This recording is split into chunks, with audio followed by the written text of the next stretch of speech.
And I believe this recording will also be made available to you later as well.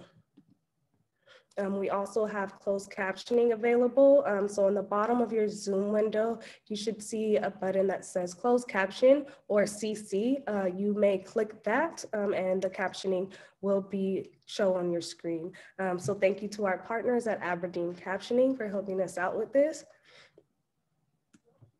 On today's session, we do have one polling question. So that polling question will appear on your device and you're able to participate in the poll. And I don't believe that we have any breakout room sessions, so we should be fine. But throughout the session, if you have any questions or if you want to chime in about anything, there is the raise hand feature in the bottom of your Zoom window. If you click on participants, you should see in the bottom of that window that pops up a raise hand feature.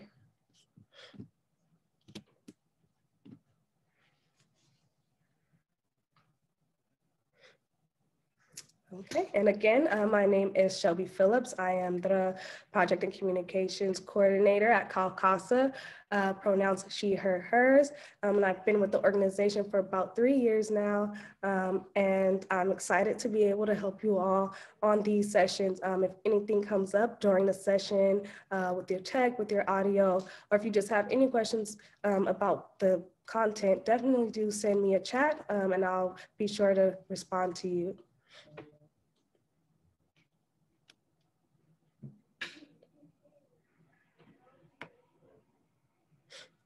Okay, and at this time, I'd like to introduce our wonderful presenter, Miss Emily Austin.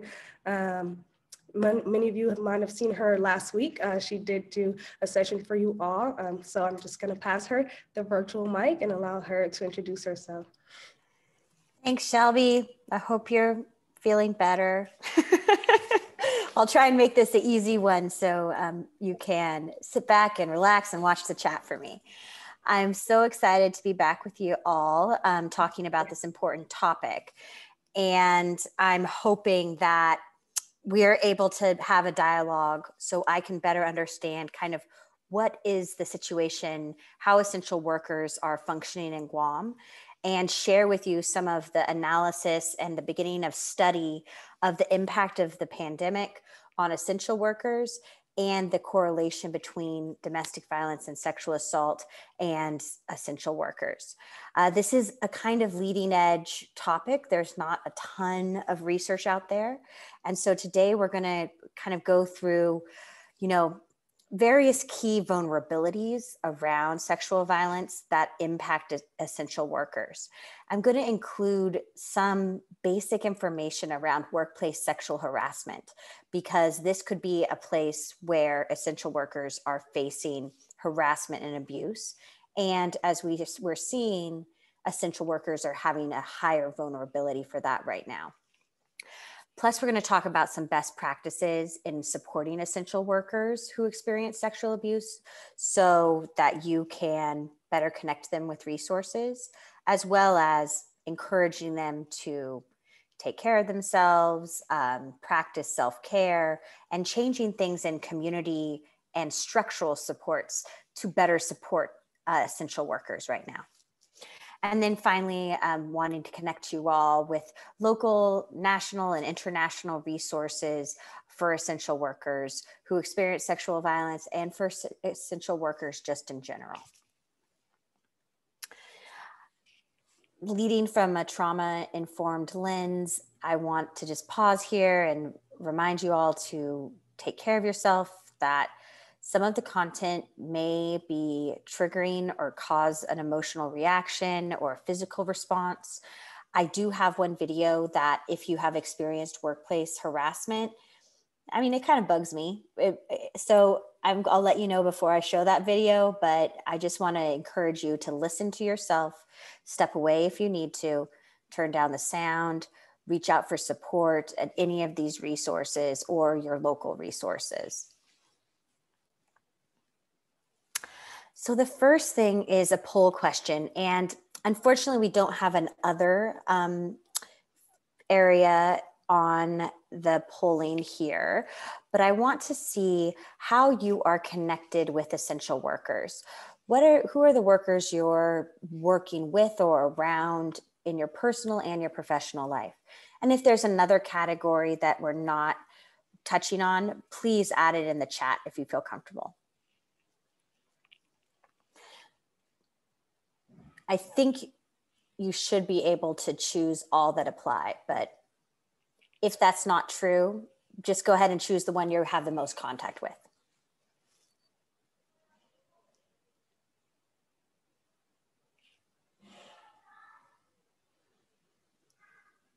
Well, this is really interesting.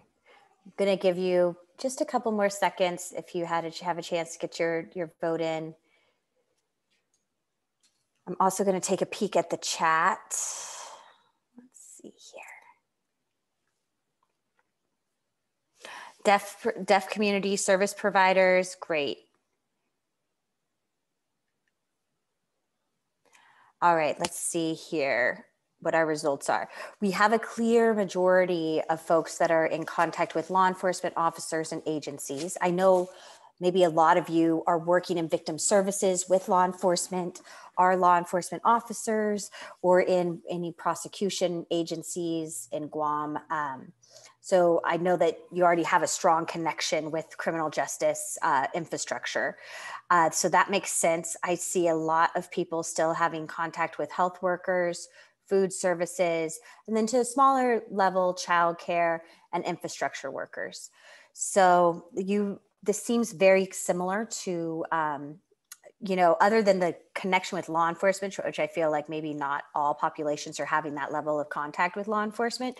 This seems very similar to experiences I'm having talking to folks throughout the nation. Great. I wanted to start, because I did some research into Guam and their essential workers list. Because of the state of our federal response to COVID-19 and the impact that it's had on local jurisdictions. So really, a lot of our leadership is coming from the local jurisdictions. So the states and the territories are coming up with their own definitions of essential workers.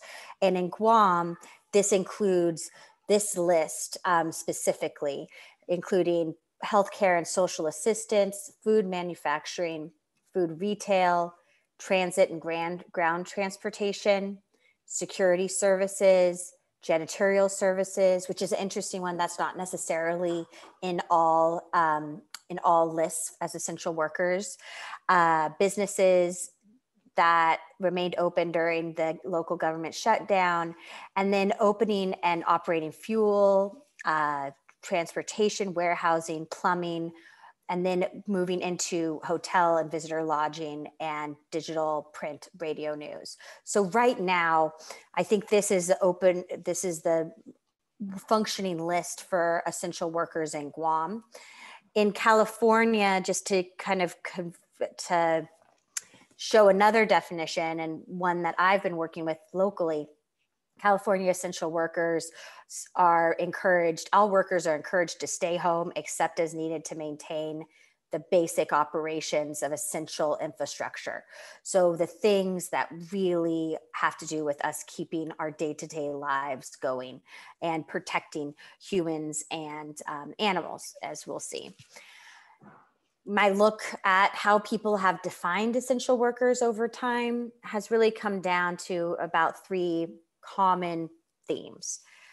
They're workers that are essential in keeping the infrastructure, the skeletal structure of our communities functioning.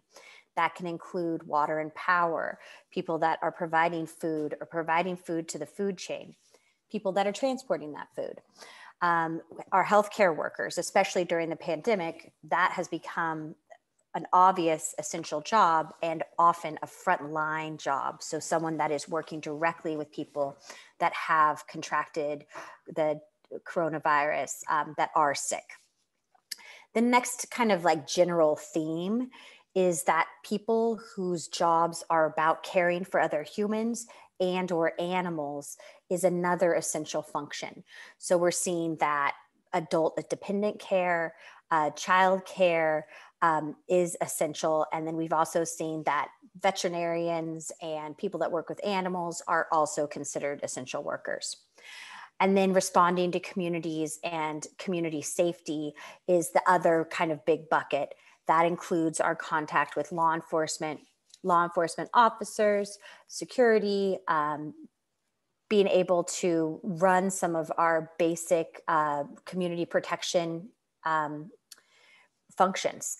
So those are kind of the three buckets I've surmised as being essential. And, you know, each jurisdiction has an ability to really fine tune this. In Florida, for example, they were able to, or they did designate wrestlers as essential workers. So you can see that there is a lot of discretion locally about what you call as essential and why. But these are the three buckets that seem to make the most sense and which most common sense laws fall within. Got to leave it to Florida though. Okay, here's a snapshot of what essential workers looked like last year. This is pre-pandemic numbers, but I think it is very interesting to just take a moment and peruse together. I'm going to try and use my fancy highlighter and show some things that I saw here. These are national numbers for the United States. And we see that the split of essential workers is fairly even between women and men. So 49% in general and 51% male. But we'll see that women lead in healthcare as healthcare essential workers and in community and government-based services. They have a slight lead in communications and IT and in the financial sector. Men lead in transportation, welfare, warehouse and delivery, industrial, commercial. And then over here, which is often has some of the highest education levels too, in the chemical sector, in critical manufacturing, and water and waste management.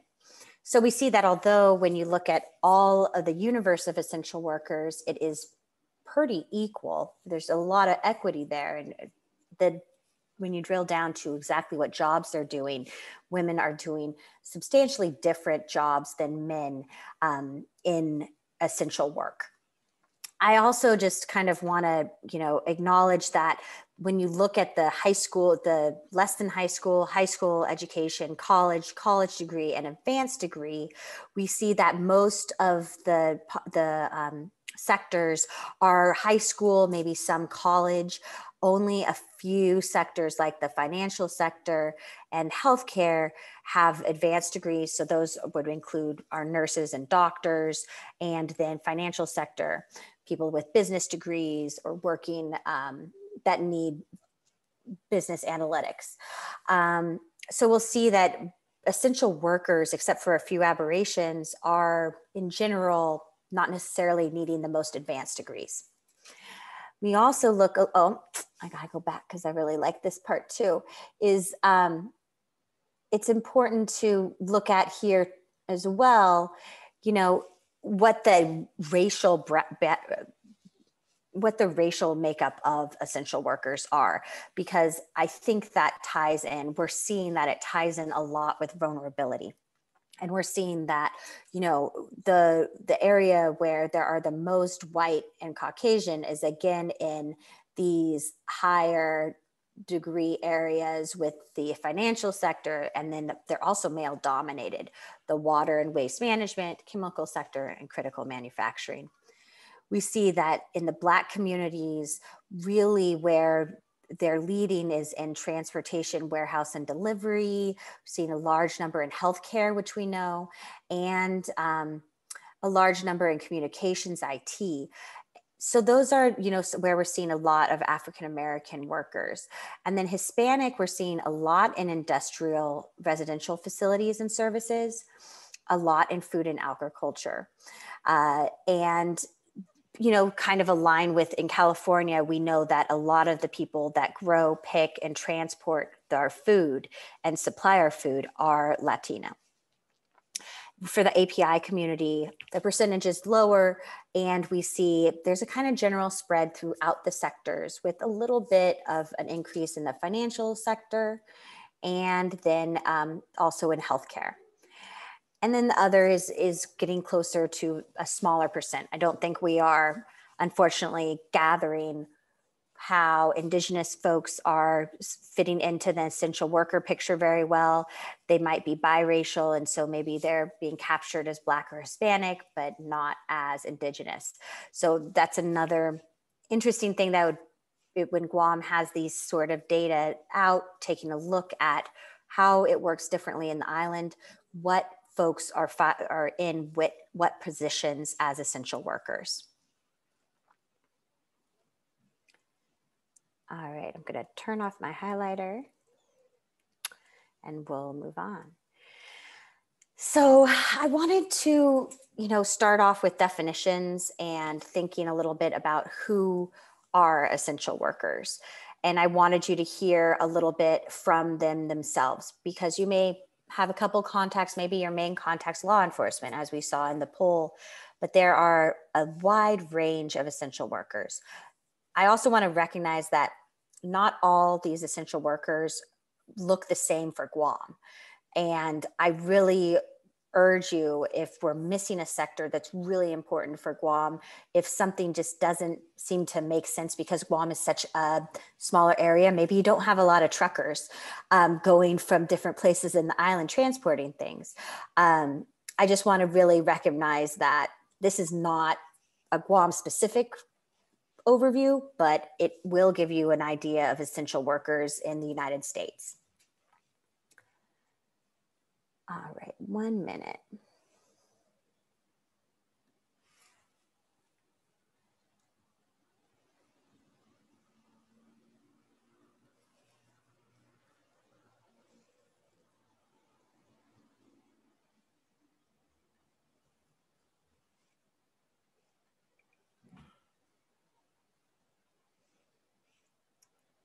And if you can hear the sound, will you just, someone give me a thumbs up? Gig workers and delivery people were striking on this May Day.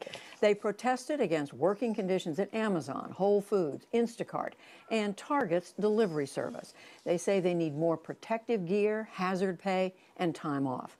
But the companies argue their policies have shifted to provide more protection as well as wages or bonuses. There is no doubt these are essential workers. We spoke this week with our own group of workers who feel they are on their front lines. None were part of today's strike, but they raised their own serious concerns. I'm David Schaefer. I'm a retail manager at a grocery store chain in Columbus, Ohio. My name is Annette Brown. I live in Baltimore City. My job is to ensure the cleanliness and the sanitation of the hospital. My name is Andrew Bencomo. I am retired, but I am working part-time at a Lowe's Home Improvement here in Las Cruces. My name is Eric Coates, and I am a Detroit Department of Transportation equipment operator, so basically a bus driver. On an average day, I was told it might be more than 17 COVID patients coming in. We have to be on the front line. And for a lot of us, we feel like we have no choice but to be there. If you don't want to work, you could either, quit or just take time off without pay and don't know where any money is going to come from. You're taking a chance. The biggest thing that goes through my mind, in all honesty, is I just want to, the same way that I left home, I want to come back home. I feel completely stressed out. And with this whole situation, once it started, I've been working from the beginning of it to when it wasn't a pandemic to the point where it's full-blown pandemic now. So I haven't had an opportunity to get a mental break from it. There are times when I have, 2 employees to take care of the entire half of the store that I cover, which is just impossible to do. When you have 300 people in 3 or 4 areas, that doesn't create any distancing. So there's times where I will look down an aisle and there's 8 or 9 people in the aisle and I will not go in there.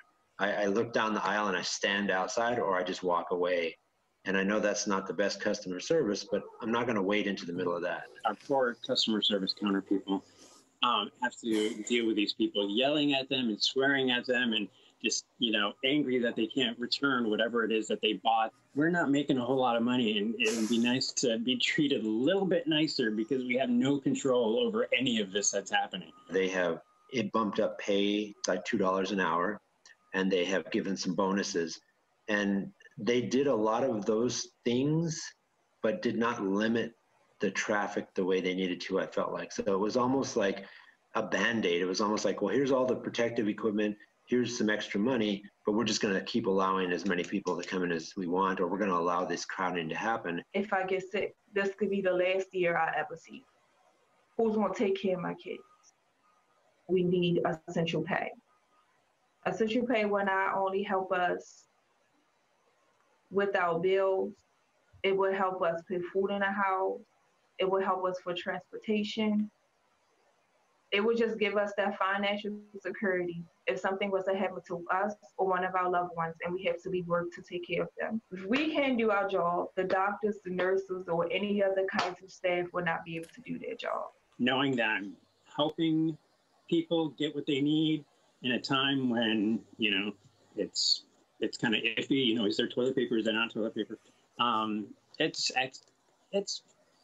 It's actually kind of nice to be in a job that I enjoy. It's actually helping people. Once you're driving a certain route on a continuous basis, you'll see those same people continually. And once you see them continually, you become a family. So that's what still motivates me to actually come to work, is because I still want to be a part of that solution. And when we come out of this pandemic, I don't want to have that thought of, well, I gave up and ran and hid while this whole thing was going on. I want to be able to go through the fight and actually see what the other side is going to look like once we get through all of this.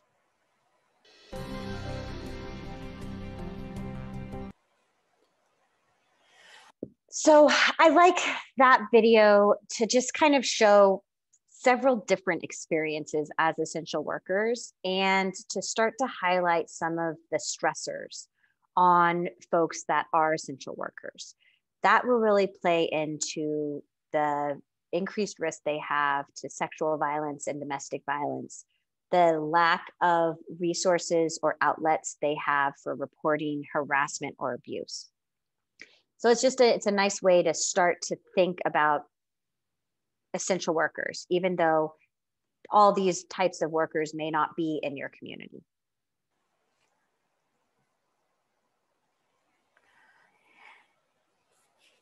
I think as folks that are working with law enforcement, folks that are victim services, providing support for communities, we also have to be able to share some advice for essential workers and their families and encourage them to take care of themselves.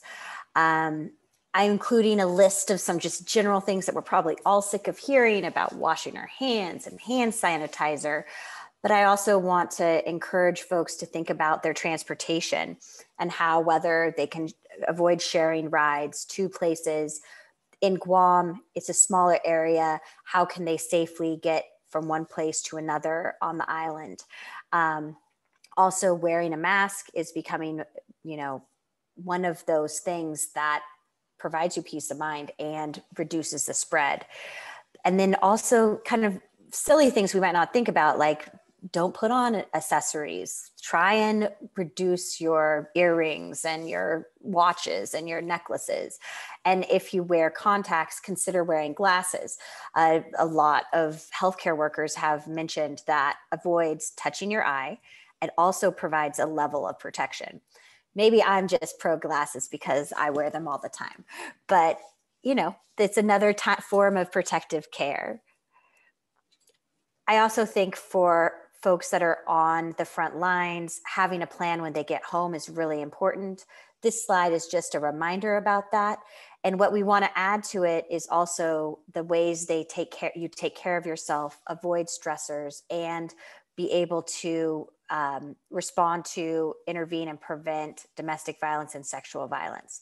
So washing your clothes, finding space for yourself at your house, being able to have a time to be silent or be with friends, even if it's over the phone or in a backyard.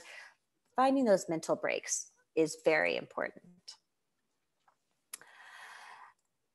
So now to connect, we kind of have defined what essential workers look like, what a lot of those experiences are. I wanted to move into a discussion around workplace sexual harassment.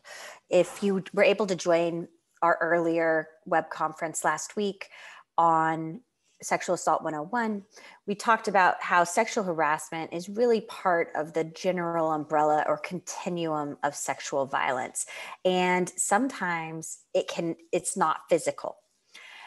As a rule of thumb, sexual harassment is happening in and around workplaces. It's a form of harassment that is based on your perceived sex or gender. There's 4 basic types of sexual harassment. One can be verbal or written. So this could be inappropriate text, inappropriate email, inappropriate comment. The next is physical. So this could be inappropriate touching all the way up to rape. Then it can be nonverbal. This can be the use of body language. It can also include blocking someone's way or path, not allowing them to move around you. And then finally, there's a form of sexual harassment can be visual, and that can be showing an explicit or inappropriate image to someone else, sending an inappropriate email to people in your coworkers within work. So it's important to remember that even within this smaller subset of sexual violence, sexual harassment includes a lot of different forms of harassment. And all of these forms have been recognized by courts in lawsuits as having an impact on the people they are targeting and causing discomfort. For a lawsuit to happen under sexual harassment, it has to have a negative impact on the individual, and or it has to have a negative impact on the environment, creating a hostile work environment. But there's also cause for, celebration around the issue of sexual harassment. Before the pandemic, we were moving into the Me Too movement, which was one of the first times that survivors of all forms of sexual violence were able to come forward. There were several high-profile, horrible cases of sexual harassment and sexual violence within various workplaces and power structures. As a result of it, 1 in 3 executives have report changing their behaviors. So having a better analysis about what would be seen as harassment, and that, executives are believing that sexual harassment has a negative impact on the people they work with and who run the companies. There's also a focus on prevention. And in my work in doing this level of prevention, actually with essential workers and healthcare, a lot of it has been having some difficult conversations, starting to talk about what behaviors, statements have an impact on others. And 72% of US employees feel happier with their employer's efforts to stop sexual harassment, but more than a third think it hasn't gone far enough, that the workplace still fosters sexual harassment. And the reason that this is tied, another way that this connects with the general umbrella of sexual violence, is sexual harassment can often have really terrible impacts when there is a power imbalance. The next video I want to share with you is about the boss. It includes Ross from Friends. Maybe some of you have seen this. It's a good teaching tool. However, it does kind of cause, for me personally, it causes some cringy feelings. And so I want you to make sure to listen to yourself. Make sure that if this is triggering to you, you feel like you can step back and step away. So let's see this video together. This is about workplace harassment. It's not in the setting of essential workers, but it is general and a true experience of the various levels of sexual harassment that both essential and non-essential workers can experience.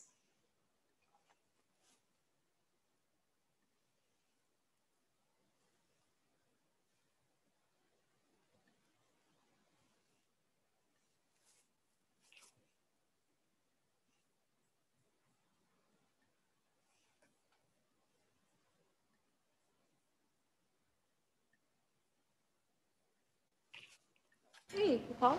Yeah, thank you. I can't find the McGinnis file. I keep losing it. I mean, I don't know. Is it me? No, I don't know. Hold on. Don't be silly. Oh, that's weird. Right? It keeps disappearing. Okay, hold on. We're gonna find it. Just give me 1 second.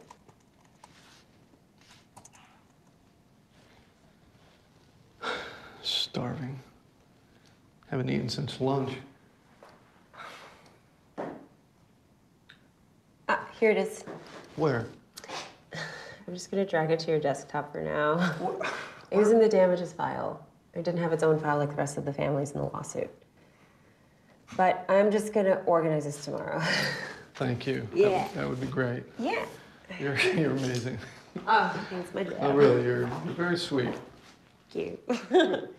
All right. If you're done, I'm gonna get going. Oh, yeah, yeah. Where are you headed?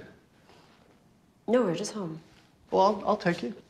Oh my goodness, no, don't be silly. No, it's no problem. I'm out of here. No, it's fine. It's No, I'll really, drop you. I'm It's 4 not- stops away in the queue. I'm really fine. Yeah. What, you don't get bothered on the train? No, I put in my headphones and I listen to my music and then, Nice. yeah, I just go in my own little world. It kind of clears my head. It's nice. Actually, you know what? That sounds really nice. No, I should probably join you on the train, clear my head. Get one of those splitters, headphone. Oh, yeah. So you're happy here? Everything good? I mean, you're Oh, happy wow, here? yeah, for Everything sure, good? yeah. I've been great. I mean, you're comfortable? Everyone treating you right? Yeah, everybody's been just great. I mean, I feel really lucky to be here, Good. so, yeah. Well, I'm really glad we chose you. Me too. I mean, even though, there was, a contingency that were like, they wanted someone older with more experience. It's a big responsibility. Oh, it's huge. I know, it's huge. And the salary. Oh my god, yes. I mean, Right? I was about to move in with my parents, and right before, so this saved me. So, yeah. Well, I'm glad to hear that. No, I just want you to know that I really believe in you, Thank you. It's nice to hear that from someone. These are cool. Did you, what did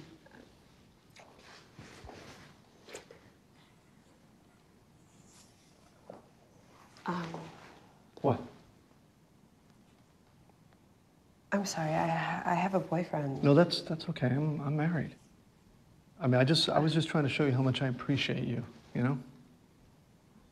I do. Yeah. I do. I really do. I just don't know if I'm kind of comfortable. Oh, okay. Yeah. I'm sorry. It's okay. No, I don't want to make you uncomfortable. it's- No, that's not my style. I know. It's fine. So I'm No, gonna I can just, see. I'm gonna go. I can see it's not fine. You're not fine. Listen, I want things to be comfortable between us. No, Okay? it's okay. No, I I know, feel I it's not. I feel it's not okay, and I really am sorry. I want to make it okay. Okay. Okay? Okay. Are we good? Nothing happened.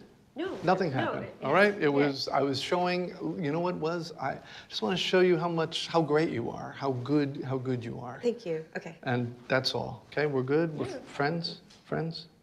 We're friends. Okay. We're friends. Come on. Let's have a I hug. don't think that's really. No, we don't need to. let's end this properly. Come on. Come on. Okay. Here. This is how we end things properly. Right? Okay. Okay. All right. Yeah. Okay. Sure. All right. I'll see you tomorrow. See you tomorrow. Okay. Sure.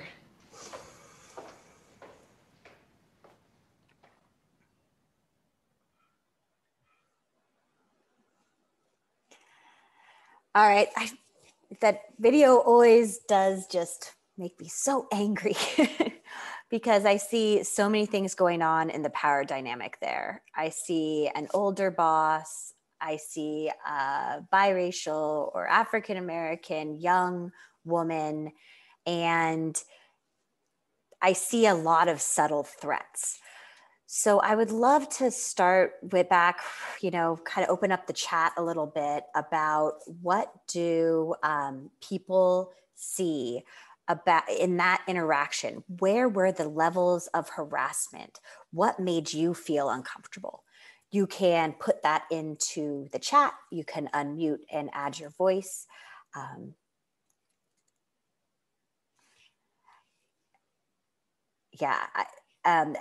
I think it's Eveline. Oh, go ahead. Oh, it was just Shelby. I didn't know if you were looking at the chat or not, so I was going to read what I think Evelyn said. But yes, she just says she's constantly saying it's fine because he makes it seem like it is her fault. Right. He starts like blaming her for it, victim blaming. I know. The second, I feel the same way too, Taylor. The second he touches her shoulder, I was like, uh-oh.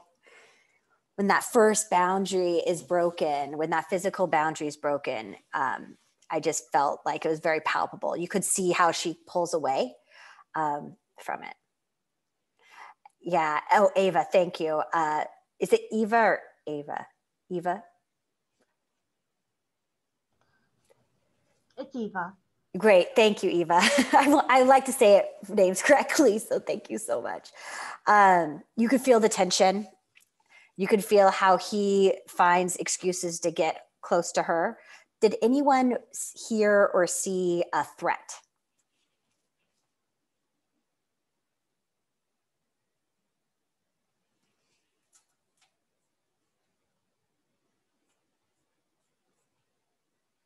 Right? He blocks her exit physically.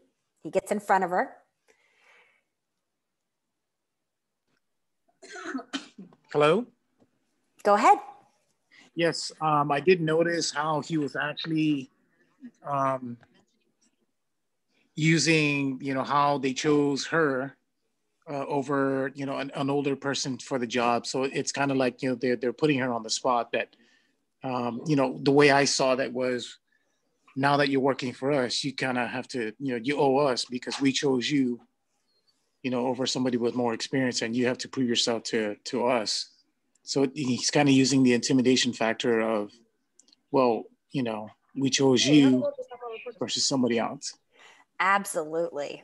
That is one of the worst pieces because he doesn't explicitly say, if you reject my advances, I'm going to fire you. But what are the feeling is if she rejects him or embarrasses him, she's going to pay for it in some way. Correct. There you go. Exactly. Yeah. Thank you. And, no, that's great. Thanks for catching that. Yeah. The hard thing too is, has anyone been in these situations before where someone's asking you, is it okay? Is it okay? Is it okay? And it's not okay with you, but you don't know how to say it, or you don't know how to protect yourself or like step into that moment.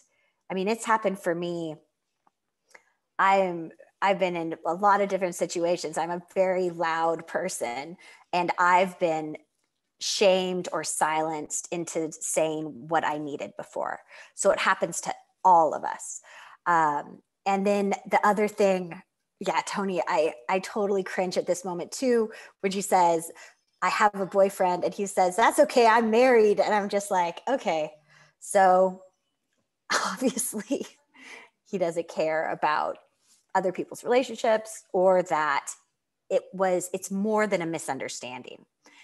What gets to sexual harassment is people meet each other at work, people, you make close friends, you even make romantic connections at work. I believe work is one of those places where we meet new people and it's part of our community. But when you're not interested in what someone else is and someone else is, that can create a really horrible power dynamic where you're not able to even do your job anymore. So this was kind of an example of what happens in kind of a normal office type work environment. I want to think now about how this could look different for essential workers, just considering what their workplaces look like. A lot of them are not in these same work environments. A lot of essential workers they're not part of the group of people that are doing their case review and their legal work and answering their emails at home remotely. Essential workers are on the front lines and still in our communities. So I have some examples, but I also wanted to hear from you all. How would you think this would look different if it was essential workers, a sexual harassment for essential workers?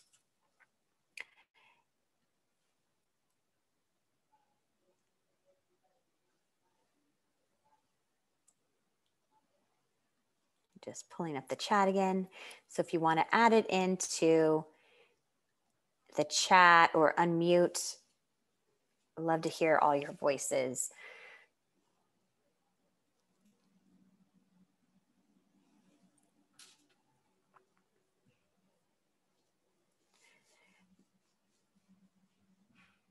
Yeah. I'm reading some of the posts I missed, and absolutely, there's a lot around social norms for women, around how they accept or how they respond to advances. And there's a lot of like, what we call toxic masculinity, or ways that we socialize men and boys so that they are supposed to go after someone and be aggressive in romance and intimacy, but also in gaining power and control.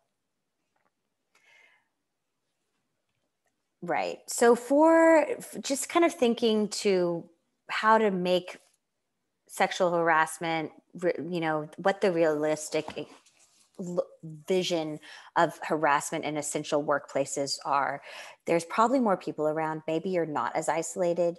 Although in essential janitorial services, we've noticed a lot of isolation within that essential category, where maybe one worker is working in an entire building with a supervisor.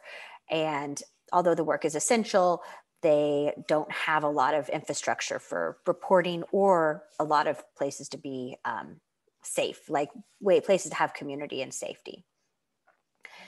Right. There's also now with the pandemic, which Alisa mentions, is there's fewer people in the work setting. So there's less people out to create some of the social norms, interventions and changes that we want to see to interrupt harassment.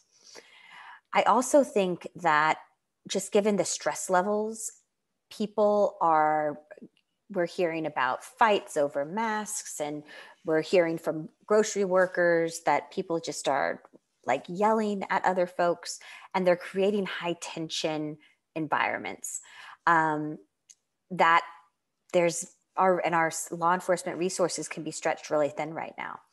So I think there's also a piece around the pandemic where essential workers don't have places to report, friends to check in with. They don't have that internal support network that you might have in a workplace. Another thing to remember is in the gig economy, this is where people are drivers for Uber and Lyft, or doing food delivery services, doing gigs, not in a salaried position or an hourly position. They're in most jurisdictions treated as contractors, and they don't get the same protections against sexual harassment and harassment in the workplace. So those people have even fewer resources for reporting. So I will give you a break, I promise, but I wanted to, share a list of things I'm noticing about workplace sexual harassment and essential workers. Is that sexual harassment can be not just by people they work with, like employees and supervisors. It can also be by people that are in the store, or people that they're coming in contact with if they're out driving or delivering. So that is included in the auspice of sexual harassment. And if an employer doesn't respond to that outside influence, they can be liable for the harm too. So it's not just employees and employers and supervisors that are counted, but other people that you come in contact with during your work. There's also less control of the work environment. And for essential workers, a lot of them are working with less people around. They may be working in a certain area, not in a shared office cubicle with a shared lunchroom. They're often moving from place to place. And so there's less control over their environment, less ways to create safety, and less outlets for being able to step away from their work. There's also a less ability to report to a supervisor or HR. HR stands for Human Resources. Under Title VII, which applies to Guam and to all of the United States and territories, that if you have over 15 employees, you must try and prevent and intercede and interrupt harassment and sexual harassment. And so if there's no way to easily report the harassment to a supervisor, it chills people reporting. People don't want to try and figure out how to report. And then finally, I think I would love to hear kind of how this is working in Guam, but in California and the United States, we have an influx of the gig-based economy. So those are people that are driving as independent contractors, people that are delivering food. We have people that aren't really tied in with an employer in the same way. And they might not have any protections really from sexual harassment in the workplace. Great, 3,000 employees in Department of Education, absolutely. So that is a more sustained workforce with sure Department of Education has a strong human resources center and reporting structure. Things like Uber, Lyft, Postmates. Just a quick question to the community. Are there people that are delivering food? Are there folks that are giving rides? Are there gig type jobs in Guam right now?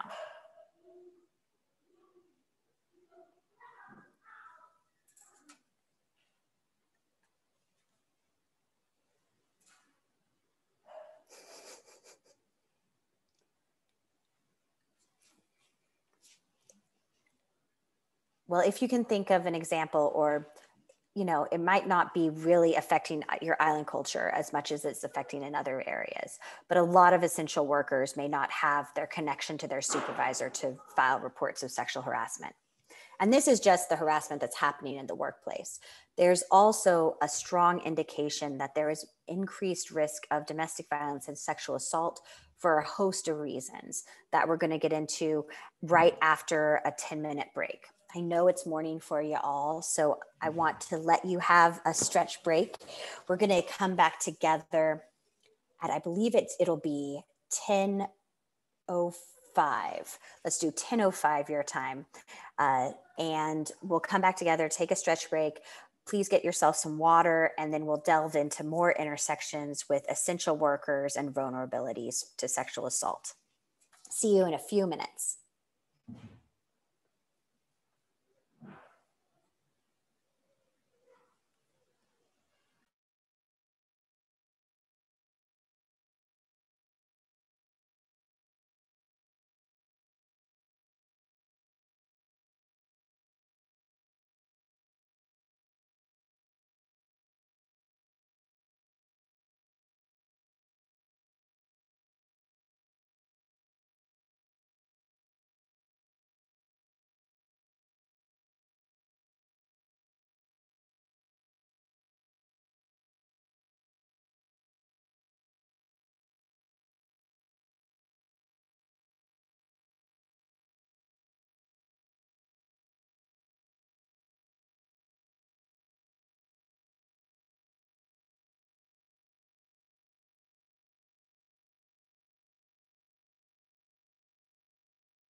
All right, one more minute to get folks to come back. I know you are starting your day, and I really appreciate you joining us for this web series.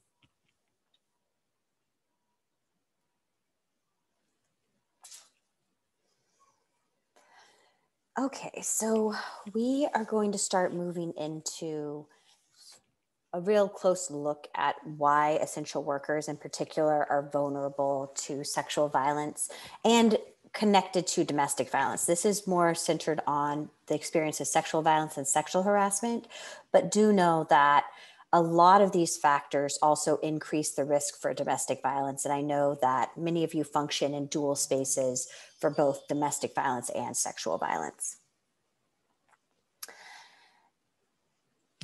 So the first thing I wanted to do is just give you an understanding of what are some of the vulnerabilities essential workers are facing. In the study of the United States, we found 1 of 7 essential workers lacks health insurance. And this was post Affordable Care Act. So there still is a gap in health insurance coverage for essential workers in particular. And then 1 in 3 essential workers lives in a household that makes less than $40,000 a year. And that really for a household is at or below sustainability levels, especially if you're looking at places where rents are $2,000 to $3,000 a month, and making $40,000 a year equates to the huge chunk of your income, leaving little for emergencies, let alone basic necessities. And then millions of grocery store workers, slaughterhouse employees, home health aides rely on food stamps to supplement their income. They rely on health, on various food pantries, on ways to supplement their access to necessities, to needed things.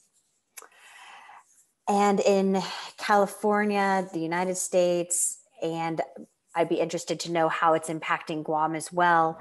We are right now, our workers are facing multiple pandemics, and they're facing, essential workers are on the front lines for the coronavirus. They're also in contact and often deeply impacted by the systemic racism facing in our nation.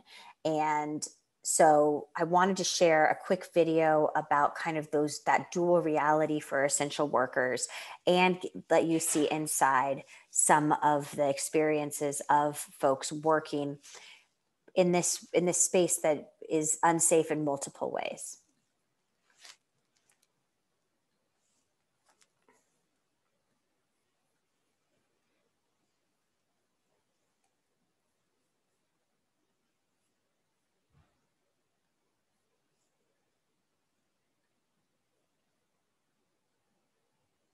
Have to be documented. So immigration status, we don't care. It's $4,000 to help you pay for the rent. After this moment where we're running around meeting everyone's needs and not doing the inner of us, like not looking into us. So I think this is all gonna hit us real hard.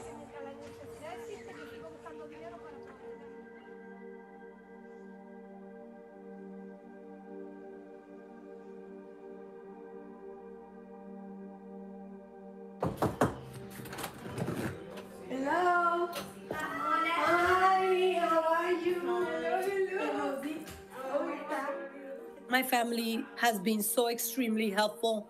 They're always sort of like, did you eat? We have you this, we have that. Like, Mom, take care of yourself. And when I think about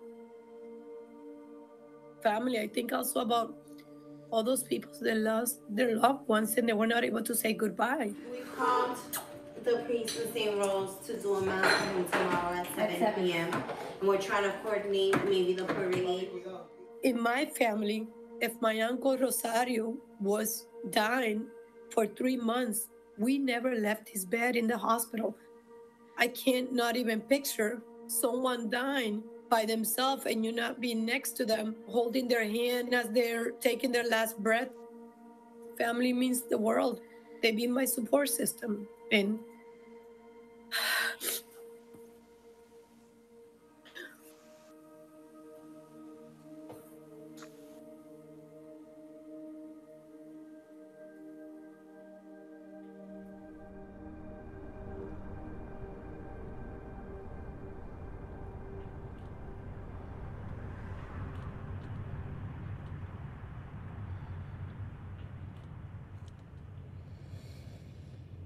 So today I find myself highly pissed off. I had to take a moment to chill out a little bit before I began driving again. I thought I was going to be on my way home to get some home time. My son's having a virtual graduation. I thought I would be there for that. But it is virtual, so I can just kind of chime in online. But I was expecting to be back in California. Turns out I'm going down to Laredo, Texas, and then heading over to Jackson, Tennessee. It's times like this that it's upsetting as a trucker, because I'm expecting to go home. I'm expecting to have my off time. I'd set up things and told people I was coming. And now I've got to call everybody and tell them that's not the plan anymore. And I've got to stay out longer than I want to.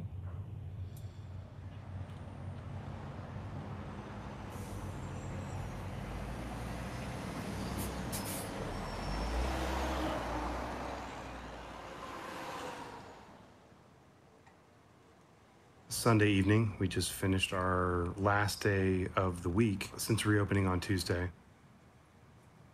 It's been pretty taxing on all of us to be there every day, but it's been super rewarding to see all of our customers again, talking about music and really getting into the stuff that makes us feel whole again.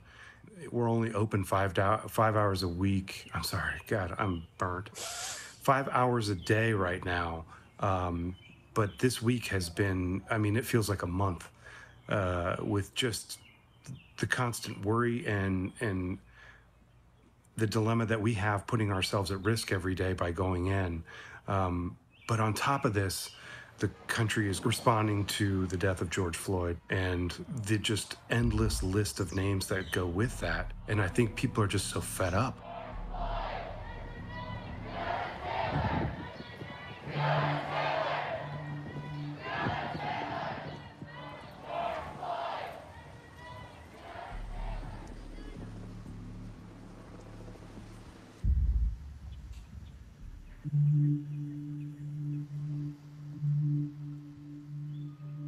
I've been outside on my patio. Inside feels like a trap. I'm exhausted with the pandemic. I'm exhausted with this, I don't even know what we're in right now. Like, I don't know if this is just the protests, the police brutality,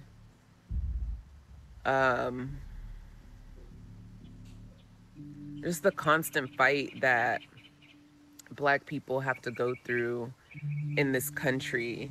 And it's hard right now. Like, it's hard to be happy about birth with so much. Everything feels really heavy. Everything feels really heavy and really dark right now. And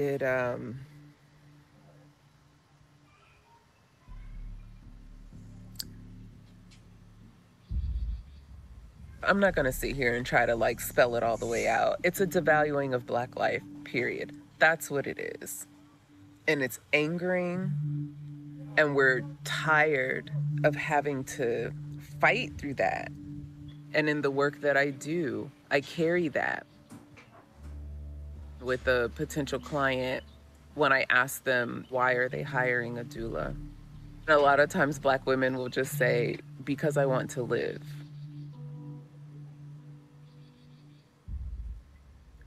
My white clients I've never heard that from any of my white clients, because it's not a fear for them.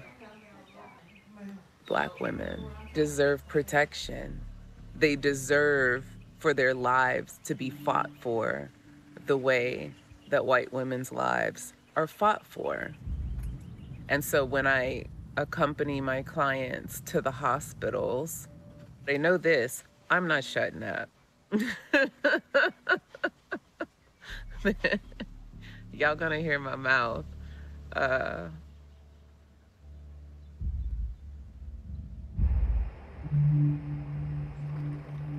It's harder to leave the kids with all this going on. My daughter actually wanted to get out and protest. My sons, they would definitely go do it as well. But it's hard to leave them there, not knowing, how things are going to turn out. I worry. I definitely worry because I think about that all the time. Like, I couldn't imagine what happened to George Floyd happening to one of my kids. That's the part that gets me. That is always going to be the hardest part for me. Feeling any unease about getting on the road is just what my kids are dealing with while I'm gone.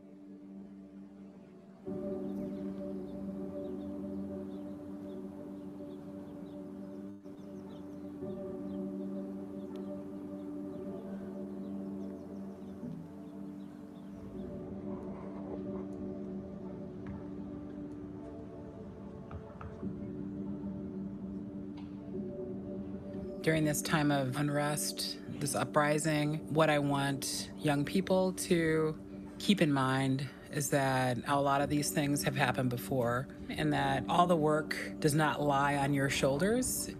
You do your part for your time and then we pass the baton to the next generation. We just do our best, we find our place, we get in where we fit in. I know it may seem like things aren't going to change or they're not going to get better, but we all have an opportunity to contribute our time on this earth to improve things. We do it through growing food and through farming as sort of the practical application of our ethics and of our value system.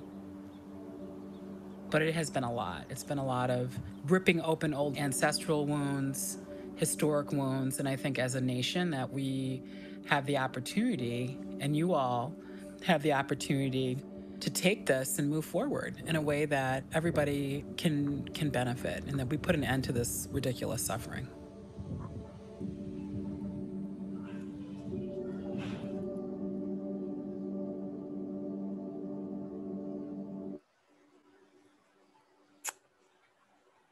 So that is actually a series by Vice, and it's a series that kind of goes through the life of essential workers right now, given the pandemic. So if you're interested in learning more, you can look it up on YouTube and go see their series. They follow several different types of essential workers through the past few, I guess not so few months anymore, of the pandemic and how their lives have changed. So kind of any thoughts from watching that, anything stick out to you about the intersection of what has been experienced in the United States around racial injustice and the pandemic, the two pandemics we're seeing?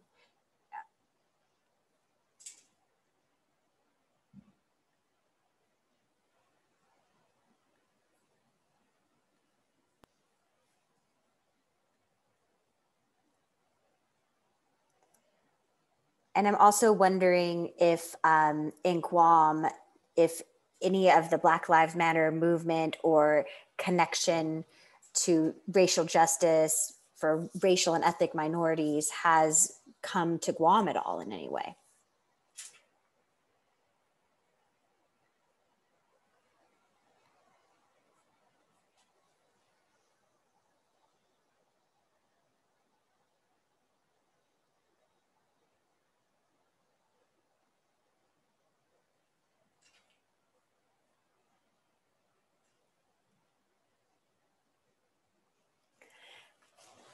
All right, we'll just put a pin on it. If you think of anything that resonates with you and you want to chat Shelby or I privately or add in later, that is great.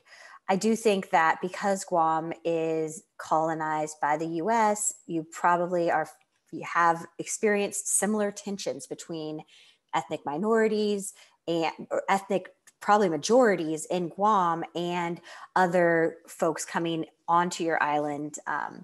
And so there's just tension there for sure. That's great, Margaret. Thanks for clarifying that your diverse ethnic groups and racial issues is not shown on the island. It's not showing up in the same way that it is in the United States, the States. you might see other connections with vulnerabilities as we go on. So let me share a few ways that connect both people to the vulnerabilities of being an essential worker, and also, tensions with how ethnic minorities and the racial diversity has impacted folks that are essential workers in the United States. There may be some connections with also what's happening in Guam.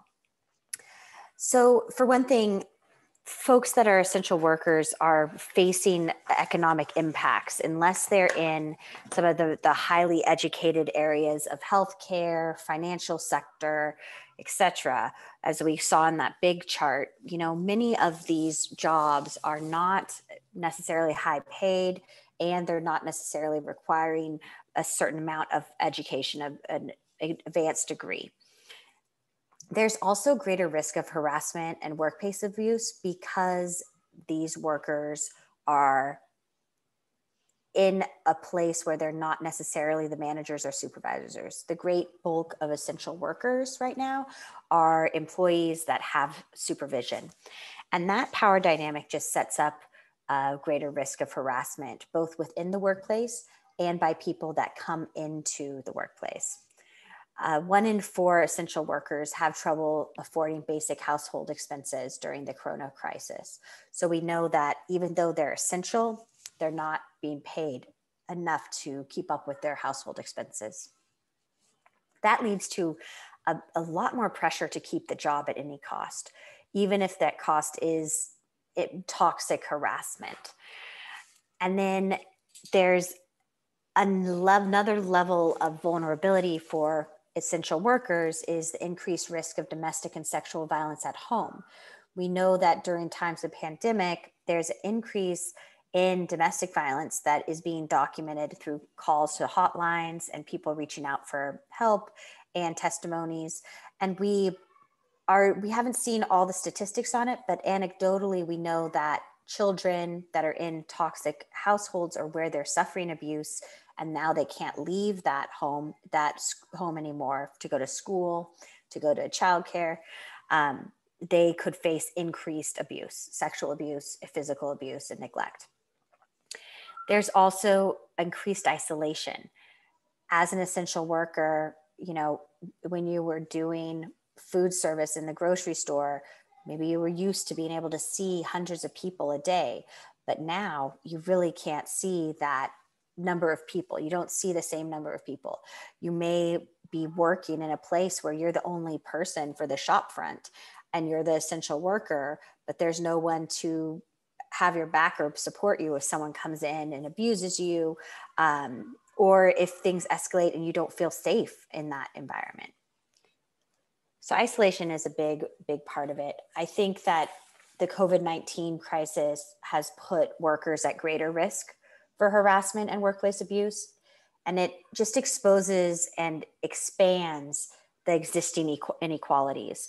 So if there are inequalities in your community, the coronavirus expands those and increases insecurity around school, work, getting your safety net taken care of, getting your food and your shelter and your clothing. And the studies are showing us too that health and economic crisis increases these types of violences and increases the stressors that can be related to sexual assault and domestic violence. So these are stressors that are going to make the life of essential workers more difficult during pandemic and increase vulnerability for sexual violence, the continuum of sexual violence, both in the workplace, in the home, and in the community. What is central to understanding and placing our analysis of essential workers in the pandemic and sexual violence is understanding that there is a lot of intersectionality with this workforce. There are intersections with being an immigrant and being undocumented. In California, we face a lot of concerns for folks in the current administration that felt undocumented and then felt very nervous about going to officials to report abuse or violence.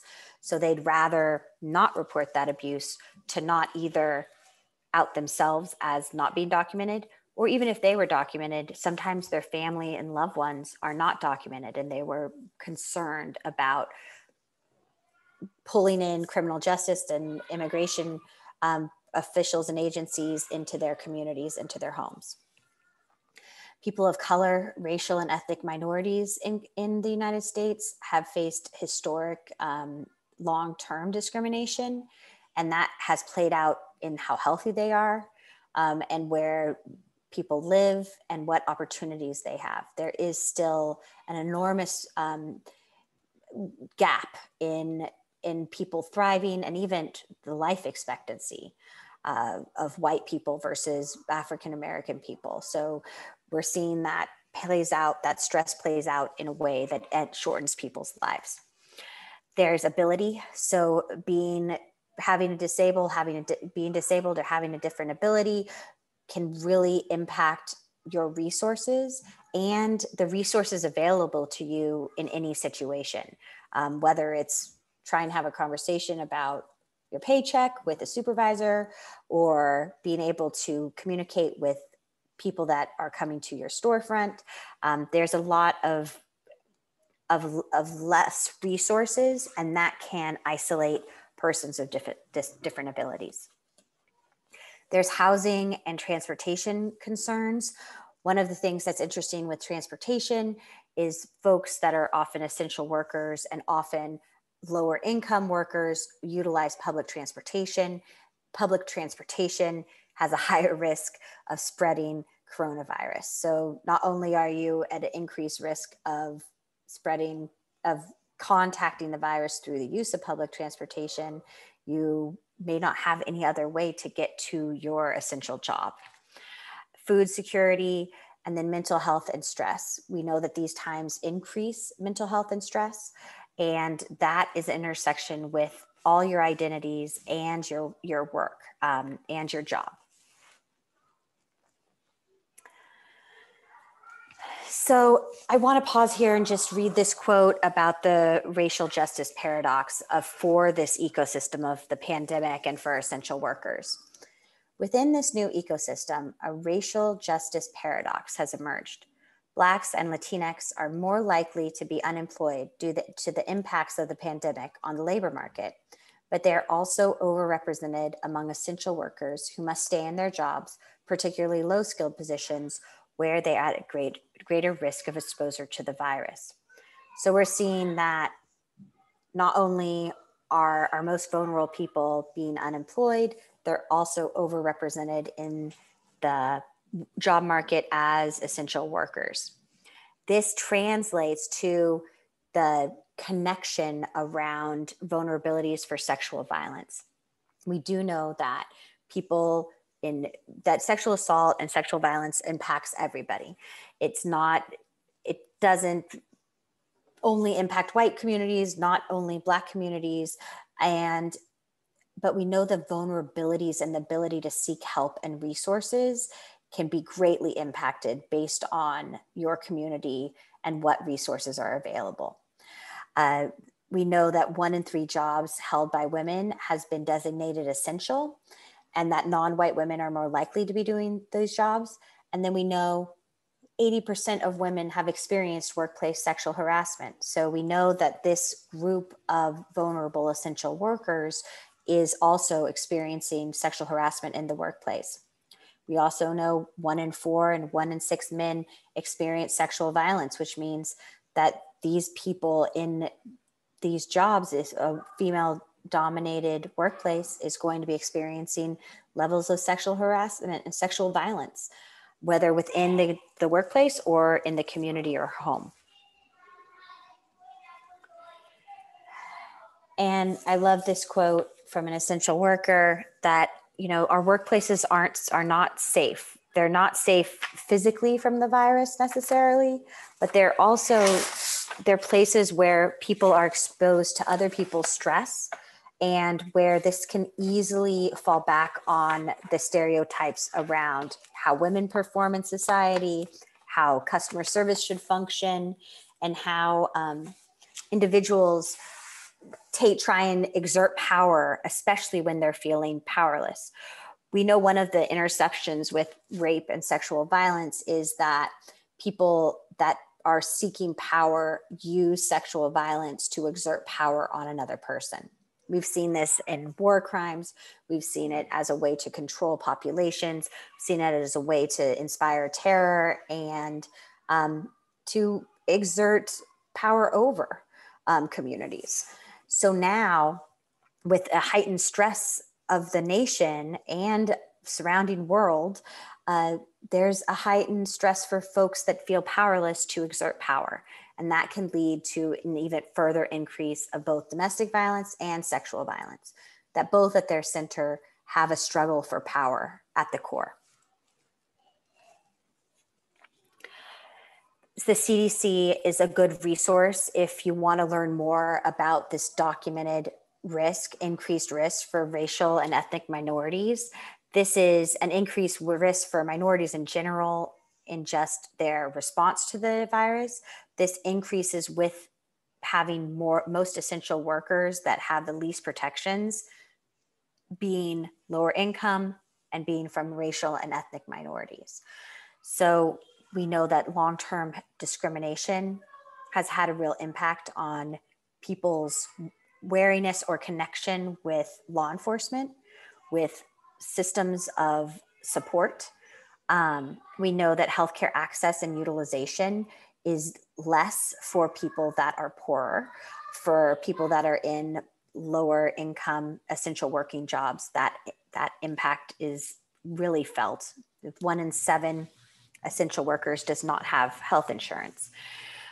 We know some occupations, the occupations that are sometimes on the front lines of driving public transportation, healthcare workers, the folks that actually clean the houses, the adult dependent care facilities, people who are providing childcare, all this essential work, that occupation in itself increases risk for the disease, for corona.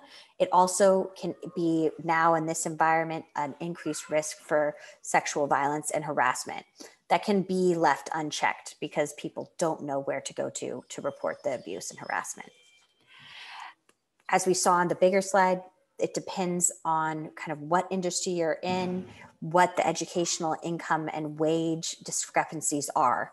But a lot of our frontline workers are not making as much money, which decreases not necessarily, it doesn't increase necessarily the rate of sexual violence, but it does severely limit their choices and ability to access resources. And that can lead to longer term impacts from sexual violence and sexual harassment. The other piece is housing. We see many racial ethnic minorities work in bigger families, have multifamily homes, both for economic reasons, for cultural reasons, and that can lead to an increase in spreading and connection to COVID, but it also increases to less space in a home, and that can increase stress and increase domestic violence and sexual abuse within the home, because that just creates a place where no one can escape the abuse and they can't go to school. They're doing school at home. People are not going into work, and everyone is feeling stuck and pressured and stressed within the home, leading to what we've noticed as a spike in domestic violence. And what I think we'll realize is an increase in child abuse as well.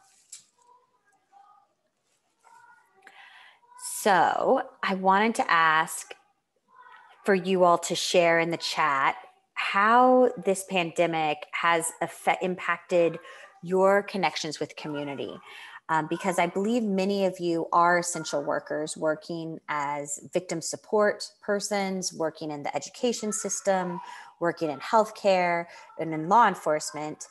Have you had any adjustments or changes to your work due to the pandemic? If you want to unmute, that's great, or you can go ahead and chat.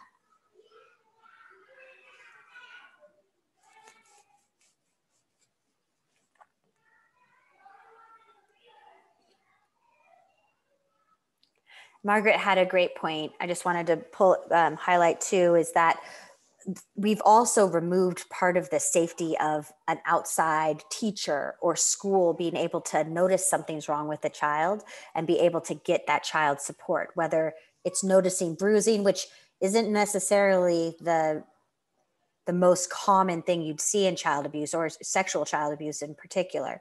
You would see and notice a change in behavior, change in attention span, downturn in grades, change in attitude.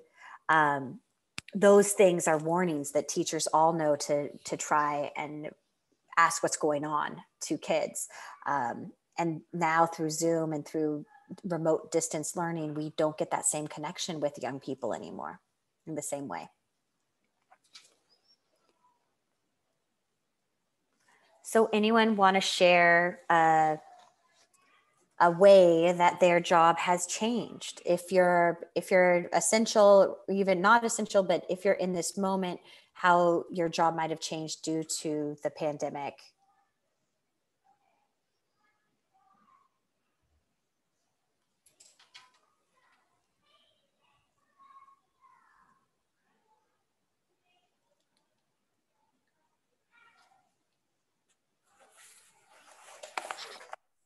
Hello, this is Mr. Jason Cruz.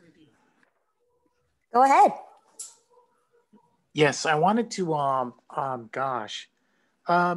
actually bring something to light, but then also ask a question. I'll go ahead and start with my comment.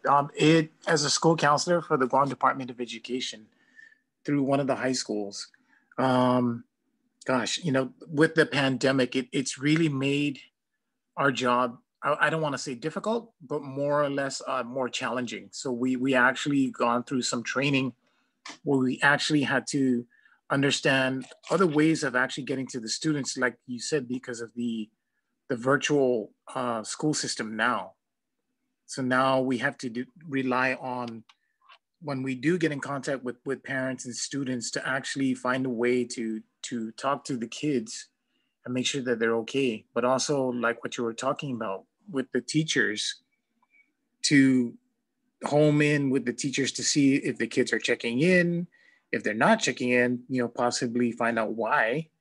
Homework, if it's not turned in, other than because of the factor of the pandemic, there might be underlining situations why they're not turning it in. So it's like I said, it just makes our jobs as school counselors a little bit more challenging, but not impossible. But it just, it does take a little bit more time, because like what Margaret was saying, we don't see the physical signs of any neglect or abuse now. So it just makes it a little more challenging. The question I wanted to ask, because would it be, I guess, beneficial for Guam because of the pandemic? And I know we hear, mask up, wash your hands. We know this drill already. It's already going in 9 months. Would it be safe to say that, would it be possible if either the coalition or possibly through some type of PSA, where we can actually give out notices or PSAs to just remind the public that if you see something, say something, because it's very hard to identify. And then when we do see it in the news, by then it's too late already. The trauma sets in. I mean, we want to get to these kids as quick as possible, or like you said, families of those who are being sexually abused, because of the pandemic hides the abuse very well.